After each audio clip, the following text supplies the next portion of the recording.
darah para aktivis, jejak perlawanan dan matinya keadilan. Sejarah Indonesia tidak hanya ditulis oleh penguasa dan pemenang, tetapi juga oleh darah para aktivis yang gugur karena berani bersuara. Mereka bukan kriminal, bukan pemberontak bersenjata, melainkan warga negara yang memilih jalan paling berbahaya, menantang ketidakadilan secara terbuka. Dalam banyak kasus, kematian mereka bukan sekadar pembunuhan, melainkan pesan, jangan melawan. 1. Munir Said Talib, 1965-2004 racun dalam penerbangan.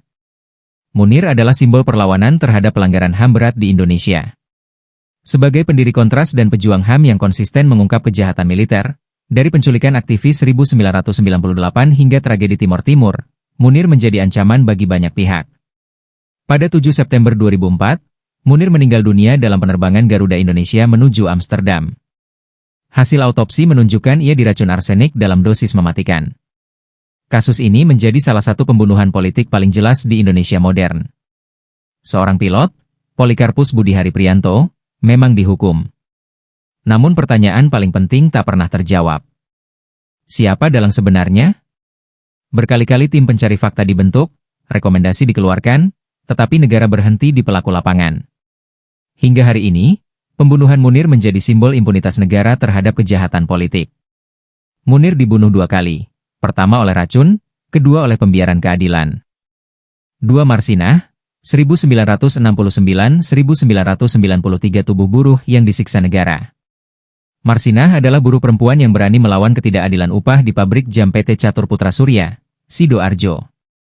Ia vokal, cerdas, dan tak takut berhadapan dengan militer, sesuatu yang sangat berbahaya di era Orde Baru. Pada 8 Mei 1993, Marsinah ditemukan tewas di sebuah gubuk hutan. Tubuhnya penuh luka. Tulang panggul remuk. Alat kelamin rusak. Tanda-tanda penyiksaan berat. Ini bukan pembunuhan spontan. Ini adalah eksekusi melalui penyiksaan. Negara menutup kasus ini dengan rekayasa. Buruh-buruh lain dipaksa mengaku, disiksa, lalu dipenjara. Bertahun-tahun kemudian, Mahkamah Agung membebaskan mereka. Artinya jelas, yang dihukum bukan pelaku, tetapi korban kedua. Hingga hari ini, pembunuh Marsinah tidak pernah diadili.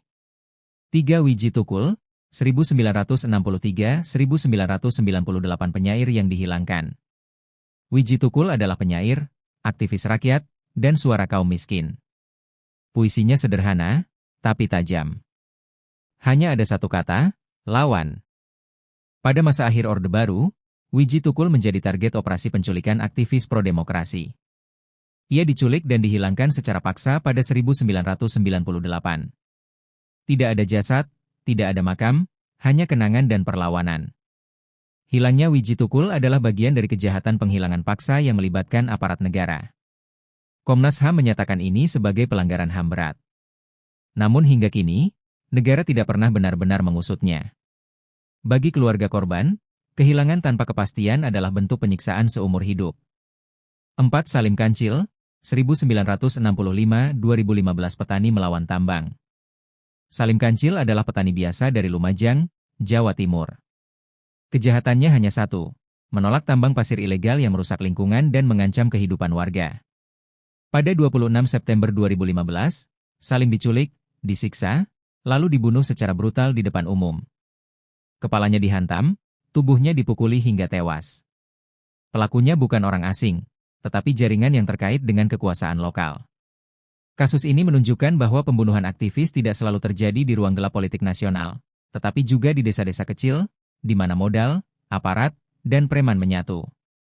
Meski beberapa pelaku dihukum, struktur kejahatan di balik tambang ilegal tetap hidup. Pola yang sama, luka yang sama. Jika ditarik benang merah, hampir semua kasus pembunuhan aktivis di Indonesia memiliki pola yang sama. Korban mengkritik kekuasaan atau modal. Ancaman dan intimidasi muncul. Negara gagal melindungi.